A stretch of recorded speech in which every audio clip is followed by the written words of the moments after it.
কেমন আছো সবাই? আমি পায়েল, আমার আরেকটা নতুন ব্লগে তোমাদের সবাইকে স্বাগত জানাই। তো তোমরা কালকে ভিডিওতে দেখেছো লাস্ট দিনে যে কালকে আমরা নিউ ইয়র্কে ঘুরেছি, টাইম স্কোয়ার, সামিট, সব জায়গাতে। তো আজকে হোটেল থেকে এখন বেরিয়ে গেলাম সকালবেলাতে। এখন প্রায় 12টা, 12:15 মতো বাজে। আমরা বেরিয়েছি আসলে বেশ কিছুক্ষণ আগে। আমার এক বান্ধবীর সাথে দেখা করে এখন আমরা যাচ্ছি নিউ জার্সির অক্ষরধাম টেম্পলে। তো এটার জন্য আমাদের একটার সময়কার রিজার্ভেশন করা আছে। আসলে এখানে উইকেন্ডে আর কোনো অকেশন থাকলে, ফেস্টিভ্যাল থাকলে তার জন্য রিজার্ভেশন করতে হয়। তার জন্য কোনো টাকা লাগে না, কিন্তু রিজার্ভেশন করে যেতে হয়। তো আমাদের একটার টাইমে রিজার্ভেশন করা আছে। আর এখানে দেখো আমাদের গ্যাস শেষ হয়ে গেছে। আমি এখানে ভিডিও করছি কারণ আমেরিকাতে আমি প্রথম দেখলাম যে গ্যাস স্টেশনে কেউ দাঁড়িয়ে আছে আমাদের হেল্প করার জন্য। জেনারেলি এখানে এই সিন দেখাই যায় না। তো নিউ জার্সি সত্যি একটা ছোট্ট ইন্ডিয়া, তাই জন্য এখানেই এটা পসিবল যে গ্যাস স্টেশনেও কেউ দাঁড়িয়ে আছে, আমাদেরকে হেল্প করছে দাঁড়িয়ে আমাদের তেল নেওয়ার জন্য। তো চলো, পৌঁছে গেছি এখন মন্দিরে। এই পার্কিং লট, বিশাল এরিয়া পার্কিং লট। যদিও এই পার্কিং লটের মনে হয় কাজ এখনও চলছে, এটা পুরোপুরি কাজ কমপ্লিট হয়নি। তো প্রচুর লোক চলে এসছে। সকালবেলা 7:30 থেকে মন্দির খুলে যায়। তো এখান থেকে বাকিটা হেঁটে এবার যাওয়া। আর এদিকে এই পার্কিং লটগুলো পুরো কাজ হয়ে গেছে। এখানে প্রচুর ফাঁকা জায়গা আছে, কিন্তু আমাদের গাড়ি দাঁড় করানো হয়েছে ওই দিকে। দেখো ওই দিকটাতে আমাদের গাড়ি রাখা আছে, আর বাকি এখানে এত স্পেস আছে। তো মনে হচ্ছে আমাদের যেহেতু একটার বুকিং, আমরা তো দিন থাকতে থাকতে বেরিয়ে যাব। তো পরের দিকে যারা বুকিং করেছে হয়তো 5টা 6টা, তাদের জন্য হয়তো এই স্পেসটা রেখে দেওয়া রিজার্ভ করে। কারণ যেখানে আমাদের গাড়ি রাখা আছে সেখানে লাইটটা টেম্পোরারি, সেরকম লাইটের ব্যবস্থাটা খুব ভালো না। তো যখন পরের দিকে যারা আসবে, তারা যখন ফিরবে, তখন তো লাইট অত ভালো থাকবে না, অন্ধকারই হয়ে যাবে। তাই জন্য মানে এদিকে তাদের গাড়ি রাখার ব্যবস্থা করা হয়েছে যারা পরে আসবে। আমাদেরটা তাই জন্য হয়তো পেছন দিকটাতে রাখা হয়েছে। তো প্রচুর লোক এসছে, আজকে রবিবার, ছুটির দিন, তো প্রচুর ভিড়। কিন্তু আকাশটা কেমন মেঘলা কালো করে আছে, কিন্তু এরকম কিন্তু প্রেডিকশান একদম ছিল না। প্রেডিকশান আজকের পুরো রোদ থাকবে, 32-33 ডিগ্রি টেম্পারেচার, ভালো গরম, কিন্তু হঠাৎ এরকম কালো অন্ধকার করে এসছে। আর এই যে দূরে দেখতে পাচ্ছ, এটা হচ্ছে নীলকণ্ঠ প্লাজা, এই এরিয়াটা আর কি। এটা হচ্ছে মেন হার্ট এখানকার অক্ষরধাম এই টেম্পলের মেন জায়গা এটা। আর দূরে ওই যে মূর্তি, ইনি হলেন স্বামীনারায়ণ। তো ইনি 11 বছর বয়সে বাড়ির থেকে বেরিয়ে গিয়ে তিনি 7 বছর ধরে ঘুরেছিলেন 8,000 মাইল। প্রচুর পাহাড়, পর্বত, নদী সব ঘুরেছিলেন।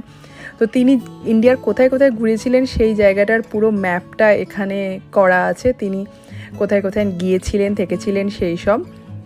তো তার এই মূর্তিটা 49 ফিট হাইটের। তিনি 49 বছর বয়সে মারা যান।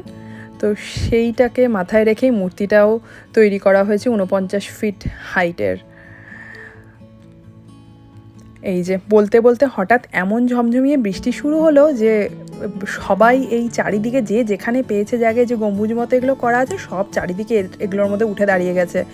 এটাতে তো এমনিতে ওঠা অ্যালাউড না, কিন্তু এখন তো কিছু করার নেই। বৃষ্টি, সে মুষলধারে বৃষ্টি, মানে মেঘ ডাকছে, বিদ্যুৎ চমকাচ্ছে, এরকম বৃষ্টি শুরু হয়ে গেল হঠাৎ করে। তো কারো কাছে ছাতা সেভাবে নেই, কয়েকজন শুধু জাস্ট ছাতা ক্যারি করছে, বাকি সবাই এভাবে শেডের নিচে দাঁড়িয়ে পড়েছে। আমাদের কাছেও রেইনকোট আমি এনেছি, তাও শুধু রিজুর একার, তাও সেটা গাড়িতে রাখা আছে।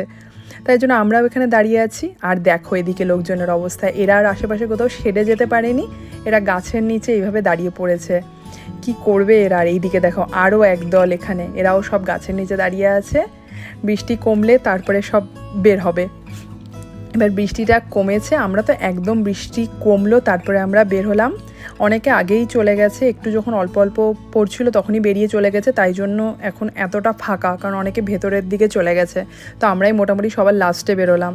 আর এই যে সামনের এই জলটা দেখতে পাচ্ছ, এই জলের মধ্যে কিন্তু ইন্ডিয়ার যে নদীর, পবিত্র সব নদীর সেখানকার জল আছে, প্লাস ইউএসের যে 50টা স্টেটের ওপর যে নদীগুলো গেছে সেই নদীরও জল আছে।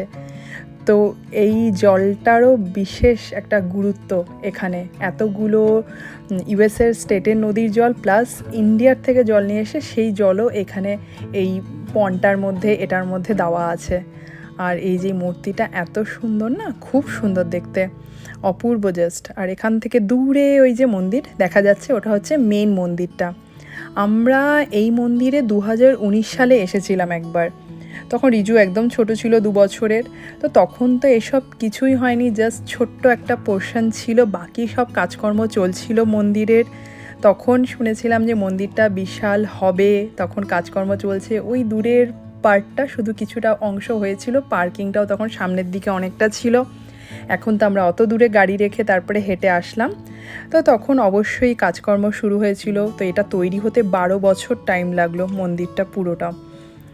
আর এখনও তো কাজ চলছে, এখনও কাজ শেষ হয়নি, এখনও পার্কিংয়ের ওদিকের কাজকর্ম, আরও বেশ কিছু কাজকর্ম এখনও চলছে। এই যে এত অপূর্ব কাজ, সেগুলো কাজ মানে বলে বোঝানো যাবে না, সামনে থেকে দেখতে সত্যি অপূর্ব কাজগুলো। তো এখানকার এই পাথরগুলো যেগুলো মানে এখানে ব্যবহার করা হয়েছে, এখানে মূলত 4 ধরনের পাথর ব্যবহার করা হয়েছে। একটা তো মার্বেল, গ্রানাইট, স্যান্ডস্টোন আর লাইমস্টোন। এই 4 ধরনের পাথর দিয়ে এই পুরো মন্দিরটা তৈরি হয়েছে। আর এখানকার এই পাথরগুলো এগুলো এমনভাবে তৈরি করা যেগুলো এখানকার এত ঠান্ডা, বরফ পড়ে, প্লাস গরমেও বেশ ভালো গরম পড়ে, তো তার মধ্যেও যাতে এগুলো অক্ষতভাবে পুরো দাঁড়িয়ে থাকতে পারে সেরকমভাবে এগুলোকে তৈরি করাও হয়েছে, যাতে বছরের পর বছর এগুলো এরকমভাবেই দাঁড়িয়ে থাকে। তো এই দূরের থেকেও দেখতে এই পোর্শনটা এত সুন্দর লাগছে, মানে খুবই সুন্দর। তো আমাদের এখন ওই রিজার্ভেশন যেটা করা আছে মেন এন্ট্রান্সের ওখানে, রিজার্ভেশনের ওই বারকোডটা ওরা চেক করবে, টাইমিংটা আর বারকোডটা চেক করে আমাদের ভেতরে ঢুকতে দেবে। তো এটা জাস্ট ভিড়ের জন্য মনে হয় রিজার্ভেশনটা করে আসাটা, নাহলে নর্মাল উইকডেজে কোনো রিজার্ভেশনের দরকার হয় না। আর এটার জন্য আলাদা পেও করতে হয় না যে রিজার্ভেশনের জন্য পে করতে হবে। কিন্তু মনে হয় রিজার্ভেশন ছাড়া উইকেন্ড আর ছুটির দিন বলছি, মানে ফেস্টিভ্যালের দিনগুলোতেও রিজার্ভেশন ছাড়া মনে হয় ঢোকা অ্যালাউড না। এটাই তো, চলো এবার আমরা যাই, আস্তে আস্তে ভেতরের দিকে ঢুকি।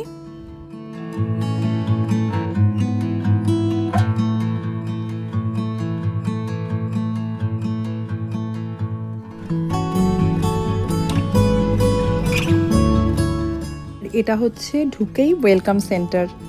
তো এখানেও এত সুন্দর লাগছে ঢোকার পরেই। আর এখানে যারা আছেন ভলেন্টিয়ার, যারা কাজ করেন, তারা এত সুন্দরভাবে হাত জোড় করে ওয়েলকাম করছেন।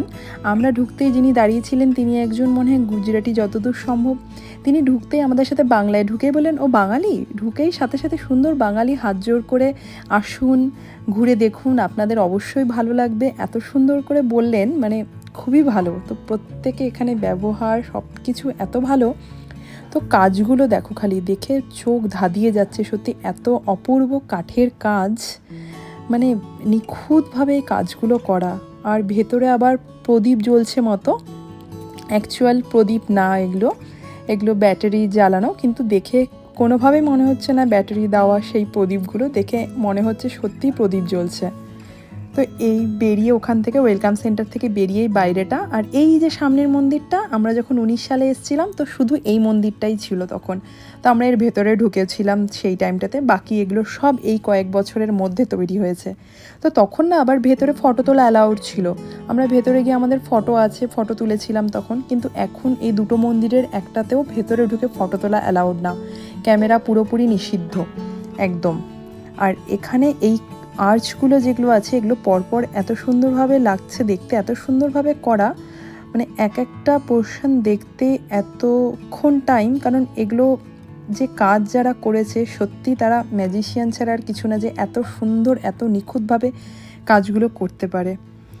আর এই যে দেখো দূর থেকে মন্দিরটা এত সুন্দর লাগছে দেখতে, সাদা, মানে অপূর্ব লাগছে দেখতে। তো এই মন্দিরটার পুরো এরিয়াটা 183 একর জমির উপর, মানে এই ঢুকতেই যে নীলকণ্ঠ প্লাজা, ওয়েলকাম সেন্টার, মেন মন্দিরটা যেটা, সেটা ছোট্ট একটা মন্দির আছে, একটা ক্যাফে আছে, সব কিছু মিলিয়ে এটার এরিয়াটা হচ্ছে 183 একর জমি।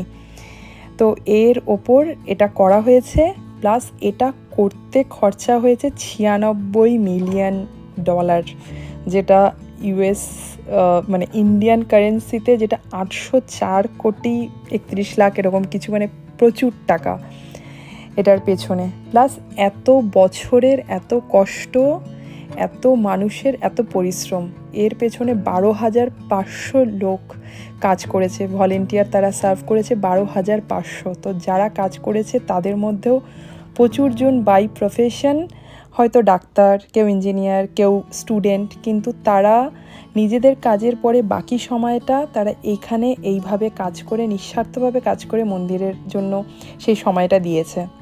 তো ভেতরটা আমরা ঘুরে দেখে আসলাম। ভেতরের কাজগুলো অপূর্ব, অসাধারণ সব কাজ। এক একটা ছোট্ট ছোট্ট জিনিস এত সুন্দর, এত ডিটেইলে করা।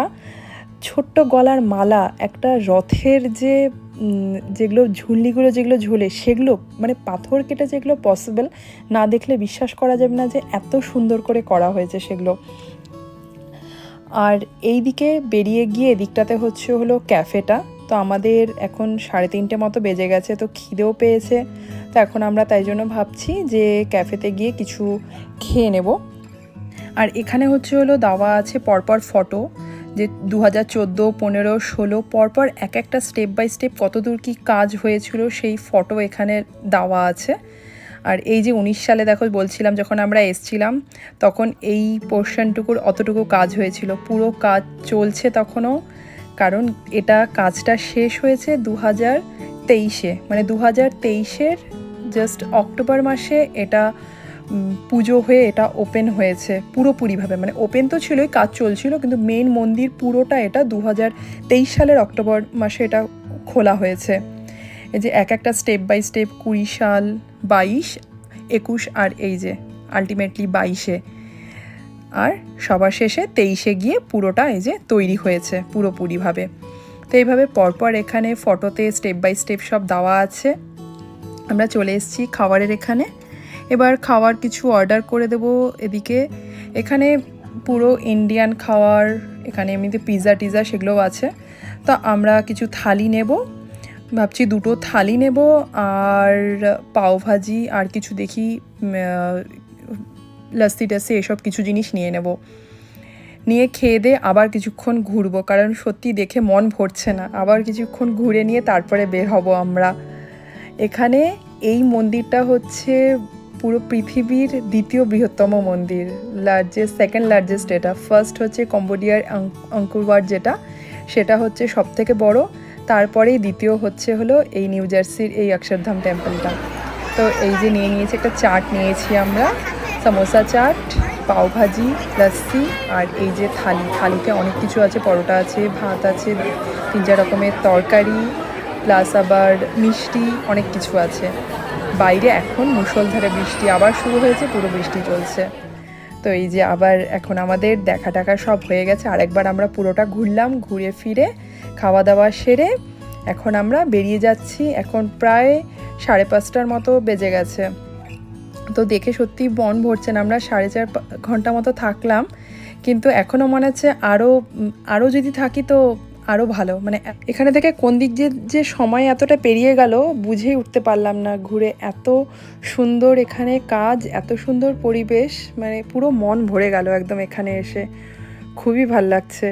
মা বাবা ওদেরও দেখে এত ভালো লাগছে। ওরা দিল্লির অক্ষরধাম মন্দিরেও গিয়েছিল, কিন্তু অবশ্যই মানে এখানকার কাজ, এখানকার জায়গাটাও অনেক বেশি, আর কাজকর্ম অনেক বেশি সুন্দর। তো চলো ভিডিওটাও এর সাথে এখানেই শেষ করছি। তোমাদের আজকের ভিডিওটা কেমন লাগলো অবশ্যই জানিও। ভালো লাগলে লাইক করো, চ্যানেলটাকে সাবস্ক্রাইব করো। সবাই ভালো থেকো, সুস্থ থেকো, সাবধানে থেকো।